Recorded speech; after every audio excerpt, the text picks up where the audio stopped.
going to go on the songs that were played in 1986. This is the year-end list, and we are going to do our 10-song chunk is number 80 to 71. And we start off with number 80, Tears for Fears, Mother Talk, which... Mother's Talk. Mother's Talk. Thank you.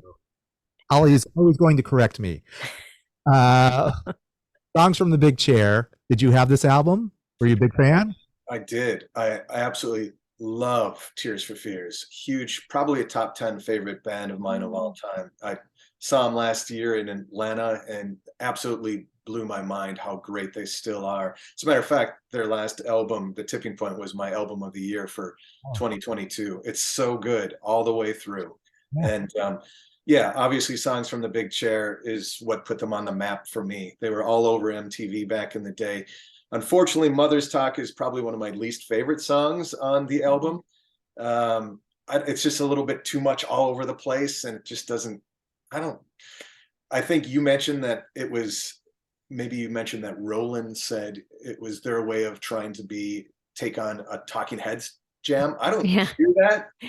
I don't hear that. I kind of get where he's coming from, but I don't hear that. I don't mind that song, but I don't love it.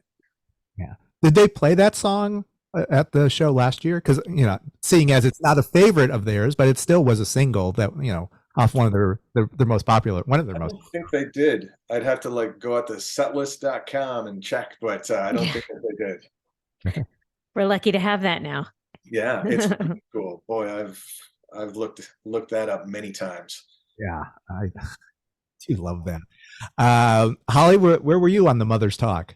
It's really funny. I love this album. Huge fan, and you're not alone in feeling that the Tipping Point, it was a lot of people's favorite album last year. I love this album, but it was actually my husband who turned me on to Mother's Talk, who made me appreciate Mother's Talk more than I did. It wasn't one of my favorite songs on the album, but I really, really like it now. That's cool. My husband thanked for that. What? Okay. Is that his favorite? I would say so. That appears on most of his playlists. Wow, that's impressive. Yeah.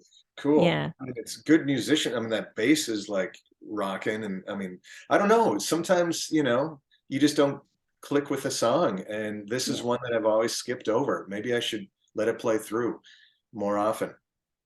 It does have that action, though, the big drums. Yeah. Yeah, it's bombastic for sure. Sure. Yeah. Well, that was 1986. Everything had to be bombastic. Yeah. Dave, where do you fall on the song? I do like the song. I like the bombacity of it all. Not necessarily my favorite, but this, Songs from the Big Chair is just such a great album. And so it just, I hear the song and I get good memories. It's just play the whole thing through, and the whole album is great. That's it. That's a combination of where you are at the time and the songs themselves. That's a perfect combination. Yeah. I don't remember it from back in '86. So I remember it from, I guess, just listening to it in the 90s off a CD and all that jazz. So had I heard it on the radio and bringing me back to, times that I remember and cherish, maybe I would feel different about it, but I don't have that kind of attachment to it. I'm going to be brutally honest what I think about the songs, if you don't mind. No, we want you to. I mean, I absolutely love Tears for Fears, so it kind of makes me feel kind of slightly bad that I don't love this song. Like I'm supposed to love everything that they do, but I'm just being honest. Yeah. No, listen to it again and report back. All right. Yeah, as we discussed 3 songs in 1985 from this album, and actually Mother's Talk, I think, was one of the first singles, and that was from '84. So this song had been around for a while.